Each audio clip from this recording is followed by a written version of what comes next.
Space Pope, again, thank you for the gifted membership, Space Pope, says, other than the brushes that you use and toss to spread wood glue, what other items are not worth reusing? Do you find it difficult to move from reuse to dispose mindset? Ah, I see. Yes. Yeah. Yes, sometimes. I will tell you, this is funny. These are the brushes, the acid brushes that I use that Space Pup is referring to. And I bought like 1,000 of these a few years ago, and I'm still working through them, even though, to be honest, I should throw these away, because this particular brand of acid brushes drops bristles when I'm spreading glue, and it really ticks me off. Much of the time, that is not a problem. Some of the time, it's a huge problem, and it makes me crazy. But I can't bring myself to throw out a whole batch of acid brushes because of that. Like, the thrifty part of me just won't do it, even though I like spread a little glue and then I toss it in the garbage. The other place that I am, so I also use these chip brushes. I have these in 1/2 inch, 3/4 inch, 1 inch, 2 inch, 3 inch. This is such a standard kind of brush. All of these lose bristles. They all do. That's just part of using these. If you're using it and you don't want to lose bristles, put a little CA glue at the base here and kick it. That is a nice way to stop them from losing bristles. These are some of the most versatile shop tools there are. You can actually trim them to do stippling. These are great. And I don't mind tossing these after any given use. I mean, I pay something like 10 or 15 cents a piece for them. But where I get weirdly thrifty is in my shop rags. So this is my favorite shop rag. They are surgical towels that have been used once, disinfected, refolded, and sold. So it's not like they've got stains on them or anything. They look brand new. I buy these on Amazon, and we'll put a link in the description. And these are fantastic. Those red rags, that bag of red rags that you could purchase at the hardware store or at Harbor Freight, those red shop rags, they are garbage and they're the devil. Seriously. I don't say this about many things, but those red rags are horrendous. They do several things. One, they leach their red dye on you and everything. So what is a rag for? A rag's for like cleaning something up. What good is a rag that leaves a color on the thing you're attempting to clean up? Second of all, they leave stuff on the stuff you're trying to clean. They pill and they drop threads and stuff. They're linty.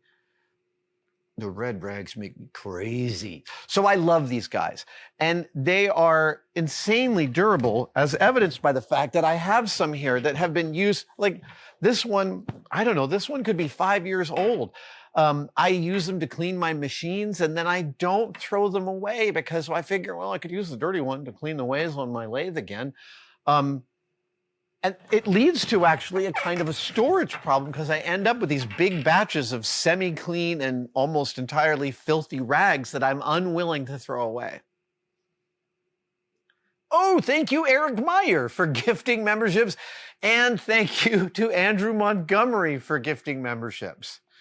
Yeah, the difference between the disposable and the thrifty mindset, it's a funny one. I mean, we all have our different thresholds. I'm positive of that. This is my weakness, the shop rags. They're always in some pile. I mean, there's several piles of them at any given moment in this shop because I just can't bring myself to toss them. Silver Defender asks a lovely question. Can you tell us what it was like seeing your first model for an advert, TV show, movie on the screen for the first time? And is it a different feeling depending upon the media on screen? It's not different depending on the media on screen. The very first commercial special effects job I ever did was working for Jamie for Nike, ACG sneakers. ACG stands for All Condition Gear. And this was the first year that they'd released them. I think this is like 93, late 93, maybe 90. Yeah, I think it's 93. Anyway, doesn't matter. In this commercial, We weren't building sneakers or including any footage of sneakers. They wanted a stream bed. They wanted to look at a riverbed that water was pouring down. And I can't even remember what the practical effect was. We made a stream bed. Greg Gaw and I, for those in the model making community, Chris Gaw is a model maker here in San Francisco, and his brother Greg was a model maker way back in the early 90s and the first one I worked with. And also worked with my great friend Hunter McCann on that job. And Hunter taught me so much on that specific job. I know I'm going to get to what it was like to see it on screen in a second, but like, we did this stream bed that we had some reference pictures for, and we carved it out of foam, and we covered it with Bondo, and then we sealed it.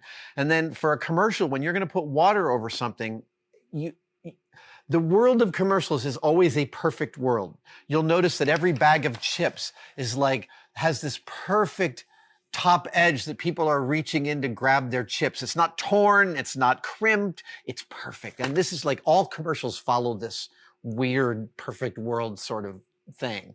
And in this, for this stream bed, we used distilled water. We got 40 gallons of distilled water and built this sort of pump recirculating system to get the stream water rushing over the base of the stream that we had built.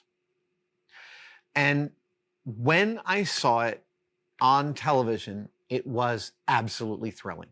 It looked like a stream bed. You would have not imagined it wasn't a stream bed, which meant that we did our jobs. It was fantastic. That was really, really thrilling. But it was also fleeting, right? It's the 15 seconds of a 30-second spot. Barely time to kind of notice it. Many, many years later, 15 years later, I built the large hero building in Topeka City for Episode 2 Star Wars, the one with the huge conning tower. And the level of detail I had to put into that model was such that in the fight between Jango and Obi-Wan, the building behind them is my model for their entire fight. All those shots of them fighting in front of the building, that is like about 15 inches of a plastic model behind them, filling the 70-foot screen and giving all that scale. That, I never tire of seeing that scene. I'm so enamored of the work that I got to do on that job. And frankly, it was a murderer's row of modelers at ILM in the room there, building all the buildings in Topeka City. Mark Buck did all the sweeps, which is like these beautiful round forms for vacuum forming the buildings. Brian Gurnan was the supervisor, and like my friend John Duncan, John Goodson, Dave Fogler, Tori Beleche was on that one. I think Grant was also. All of us just model making for weeks on those Topeka City buildings and getting to see them on screen, getting to see all that detail. Absolutely thrilling. Just as thrilling as you would imagine. Thank you so much for watching. If you'd like to support us even further, you can by becoming a tested member. Details are, of course, below, but it includes all sorts of perks, and we're building them all the time. You get advanced word and behind-the-scenes photos of some of our projects. Questions, you get to ask direct questions during my live streams, and we have some members-only videos, including the Adam real-time series of unbroken, unedited shots of me working here in the shop. They are weirdly meditative. Thank you guys so much. I'll see you on the next one.